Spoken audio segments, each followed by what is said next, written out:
Hello, everyone, and welcome back to English Every Day. I'm Sarah Mitchell. And I'm David Chen. Hey, everyone. Great to have you here today. Before we jump into today's super important episode, if you're new here, welcome.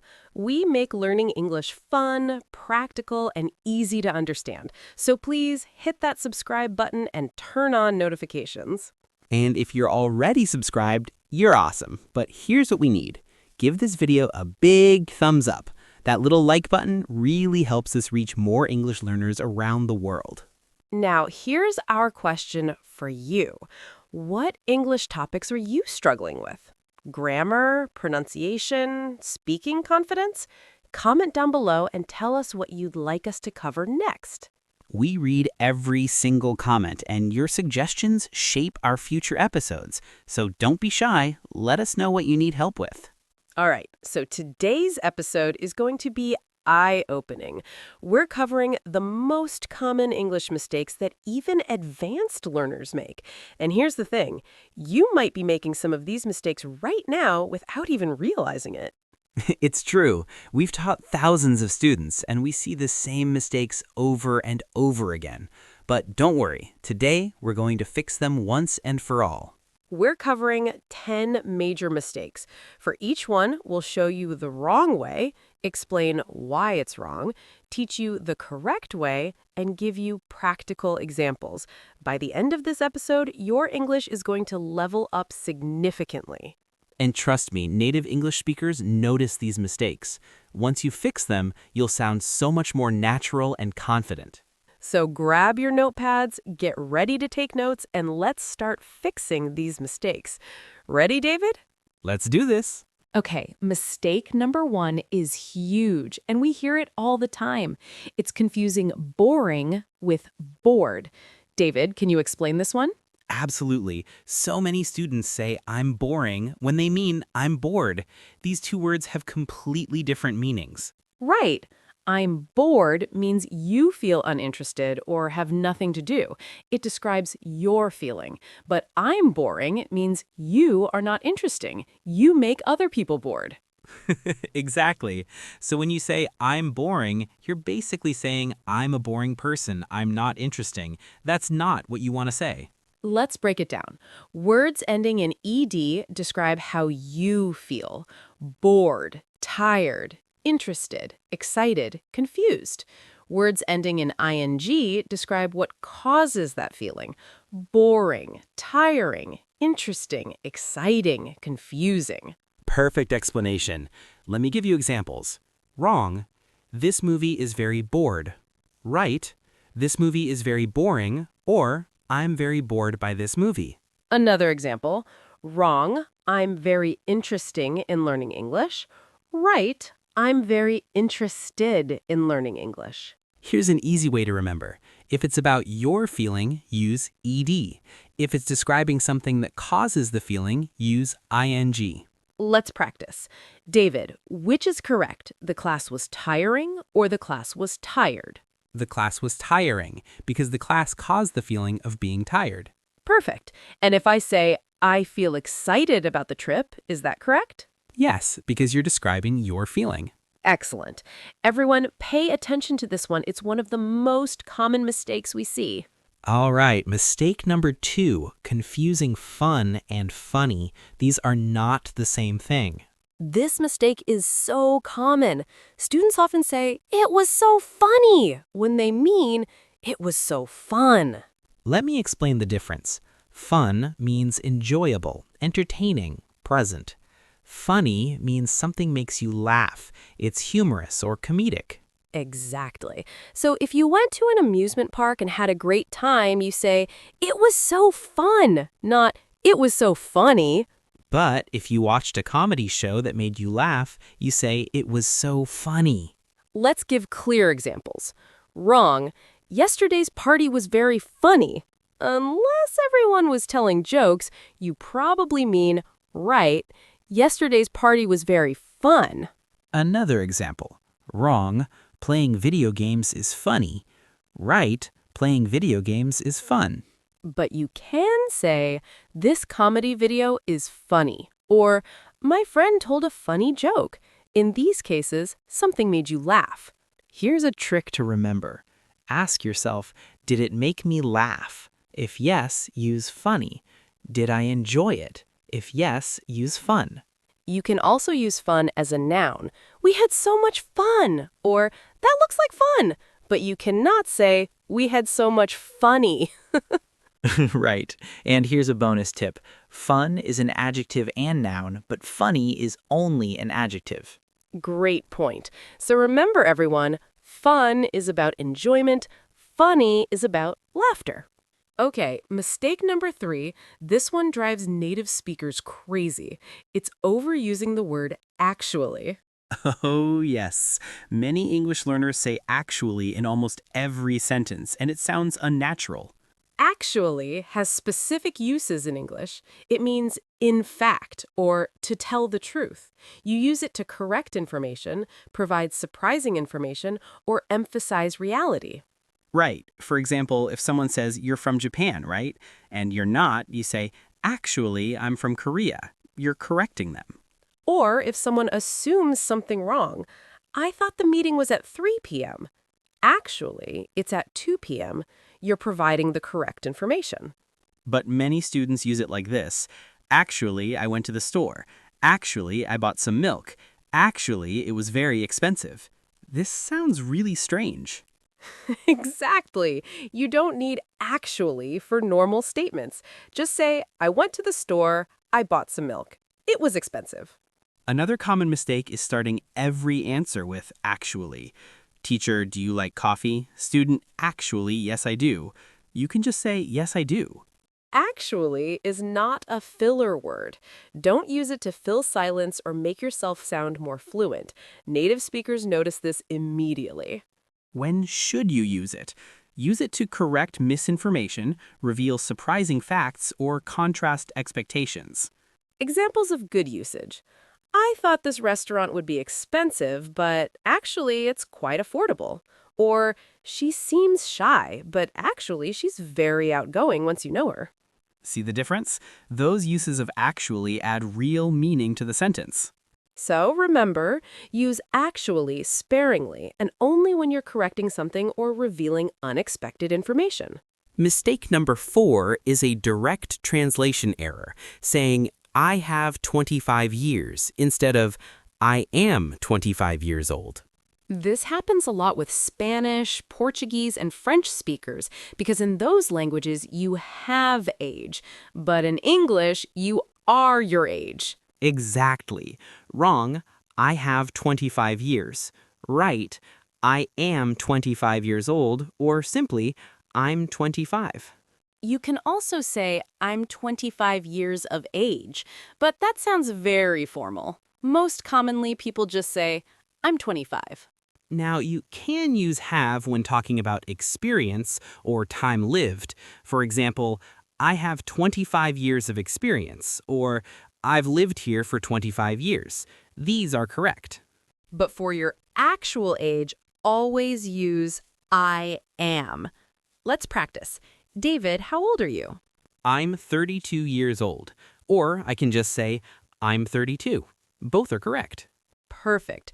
And if someone asks, how old are you? You never say, I have. You say, I am, or just state the number. Another related mistake, saying, what age do you have? Wrong. The correct question is, how old are you? Or, what's your age? Great point. And when asking about someone else's age politely, you can say, may I ask how old you are? Or, what age group are you in? Also remember, for babies and young children, we use months. My baby is 18 months old, not 1.5 years old. Excellent. So everyone, remember, in English, you are your age. You don't have it. Mistake number 5, saying thanks God instead of thank God. This is a grammar issue that many students miss. The correct expression is thank God without the S. It's an imperative form, like a command to yourself. Right. You're saying, I thank God, where the I is implied. It's not thanks God as if you're talking to God. Think of it like other commands. Thank you, thank goodness, thank heavens. You don't say thanks you or thanks goodness. Exactly. Wrong. Thanks God it's Friday. Right. Thank God it's Friday. Or TGIF, as people often say. Now, you can say thanks to God with an S, but this has a different structure. Thanks to God, we arrived safely. But the common expression is thank God. Let's look at usage. When do we say this? We use thank God or thank goodness when we're relieved about something. For example, thank God you're okay, or thank God the exam is over, or thank goodness it stopped raining. You can also use thankfully as an adverb. Thankfully, we didn't miss the flight. This means the same thing, but sounds more formal. And if you want to actually thank God religiously, you would say, I thank God for, or thanks be to God. These are different expressions. So remember, the expression is thank God, no S, or thank goodness for the secular version. All right, mistake number 6, confusing borrow and lend. This one trips up so many learners. These words are opposites, but students often use them incorrectly. Let's clear this up once and for all. Borrow means to take something temporarily from someone. Lend means to give something temporarily to someone. Think of the direction. Borrow is receiving, lend is giving. So, wrong, can you borrow me your pen? Right, can you lend me your pen? Or can I borrow your pen? See the difference? When you want something from someone else, you say, can I borrow or could you lend me? Let me give you more examples. If your friend has a book you want, you say, can I borrow your book? Not, can you borrow me your book? Or your friend can say, I'll lend you my book, or I'll loan you my book. Loan and lend are very similar. Here's an easy way to remember. Borrow equals be equals bring to you. You receive. Lend equals L equals leave from you. You give. Or think of it this way. May I borrow is when you're asking. Can you lend is when they're giving. More examples. I borrowed $20 from my brother equals I received money. My brother lent me $20 equals he gave money. She borrowed my car equals she took my car temporarily. I lent her my car equals I gave her my car temporarily. Both sentences describe the same situation, but from different perspectives. Excellent. So remember, everyone, borrow is receive, lend is give. Mistake number 7, adding am before agree. Students often say, I am agree, but this is grammatically wrong. This happens because in some languages you need a helping verb, but in English, agree is a full verb by itself. Wrong. I am agree with you. Right. I agree with you. Agree is a verb, not an adjective, so you don't need am or is before it. Think of other verbs. You don't say, I am think or I am want. You just say, I think or I want. Exactly. Same with agree. Just say, I agree or I don't agree. Now, you can use am with adjectives related to agreement. I am agreeable, meaning I'm willing to agree, or I am in agreement, formal, but these are different structures. Let's practice proper usage. I agree with you. I agree with your opinion. I agree that this is important. For disagreement, you say, I don't agree or I disagree, not I am not agree. You can also say, I couldn't agree more, which means you strongly agree, or I agree to some extent, which means partial agreement. Other expressions, I totally agree, I completely agree, I partially agree, I sort of agree. And in formal situations, I'm in agreement with this proposal, or we've reached an agreement. Remember, when you want to show agreement quickly in conversation, just nod and say, I agree, or agreed, or even just absolutely. So everyone, drop the am and just say, I agree. Mistake number 8, saying makes sense instead of does that make sense? This is a question structure error. In English, questions need helping verbs like do, does, is, are, etc. Wrong, make sense. Right, does that make sense or does this make sense? Makes sense sounds incomplete and ungrammatical. Always include the helping verb does and the subject this or that. Think about it. You wouldn't say rain today. You'd say, is it raining today or does it rain today? Same principle. Let's look at the full structure. Does this, that, it make sense to you? You can also say, do you understand? Is this clear? Are you following me? Got it? These all check for understanding. In casual conversation, native speakers might shorten it to make sense, but technically it's incomplete. As a learner, stick with the full form. Does that make sense? When someone explains something to you and asks, does this make sense? You can respond with, yes, it makes sense. Yes, I understand. Not quite. Or, could you explain that again? Another related phrase, it makes sense, statement, versus does it make sense, question. Both need the subject, it. Wrong. This explanation makes much sense. Right. This explanation makes a lot of sense. Or, this explanation makes perfect sense. You can also say, that doesn't make sense when something is confusing or illogical. So remember, always use proper question structure with helping verbs. Mistake number 9. Overusing no problem when you're welcome is more appropriate. This one is controversial because no problem isn't grammatically wrong. It's more about social context and when to use it. Right. Many English learners use no problem for every thank you, but sometimes you're welcome is more suitable. Here's the difference. No problem implies the action was easy or no trouble. You're welcome is the standard polite response to thanks. For small, easy favors, no problem works great. Thanks for holding the door. No problem. But for bigger favors or informal situations, you're welcome sounds more appropriate. Thank you for writing that recommendation letter. You're welcome. In professional settings especially, you're welcome sounds more polished. Thank you for the presentation. Better to say you're welcome than no problem.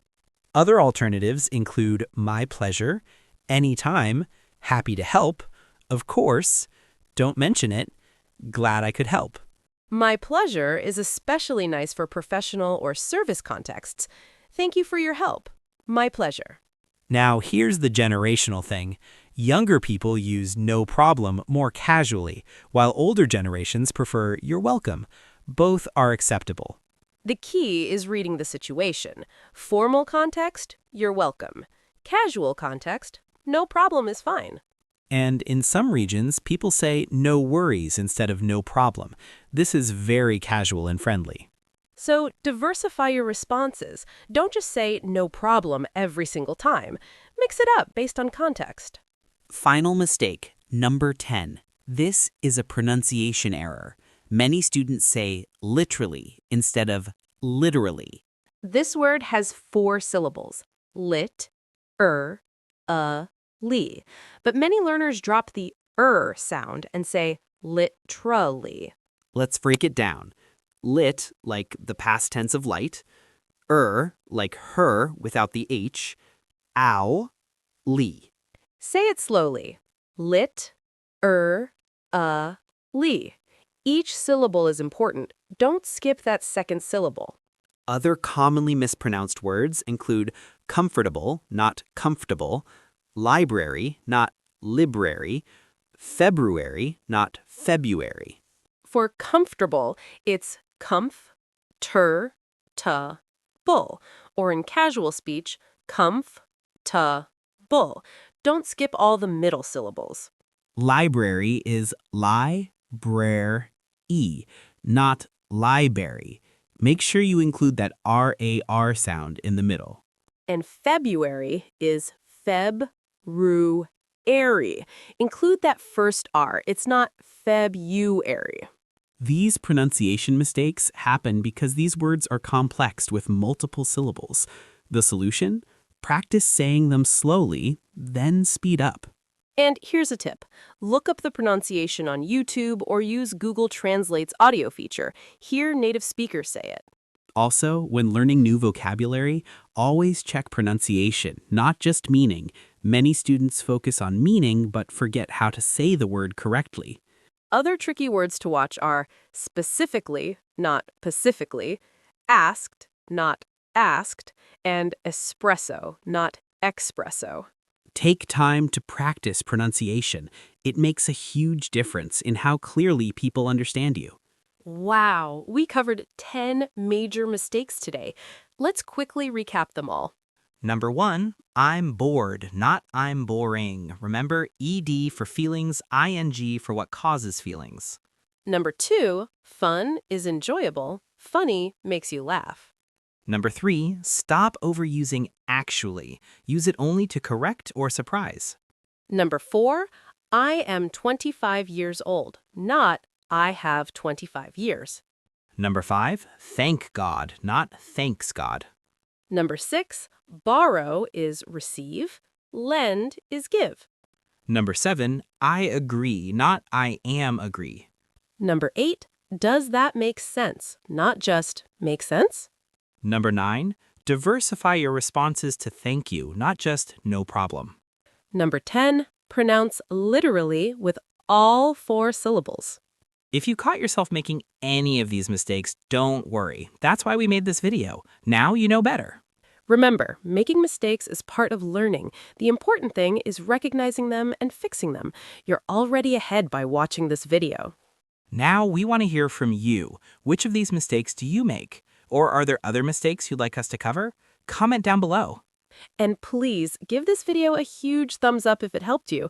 Hit that like button. It really supports our channel and helps more learners find us. If you haven't subscribed yet, what are you waiting for? Click that subscribe button and turn on notifications so you never miss our episodes. Share this video with your English learning friends. Everyone needs to know about these common mistakes. Thank you so much for watching English Every Day. Keep practicing, keep improving, and most importantly, don't be afraid to make mistakes. That's how we learn. See you in the next episode. Until then, happy learning, everyone. Bye! Bye!